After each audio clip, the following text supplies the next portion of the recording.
ग्राम महसूलचे अधिकारी या ठिकाणी वन विभागाचे अधिकारी मुंबई हा दरवर्षी येतो. कुठून आहे तुम्ही? कुठून आहे?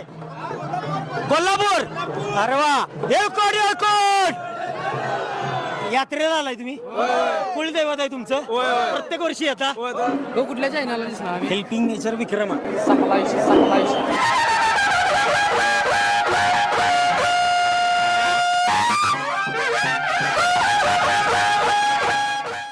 जर तुम्ही कधी पाली यात्रेला आला असाल किंवा खंडोबा देव तुमचं कुलदैवत असेल तर हा व्हिडिओ शेवटपर्यंत पाहिलाच पाहिजे, कारण पुढे मल्हारी मार्तंडाचा आशीर्वाद आणि माता पार्वती म्हाळसा देवी बाणाई मातेचा आशीर्वाद तुमच्या पाठीशी सदैव राहील.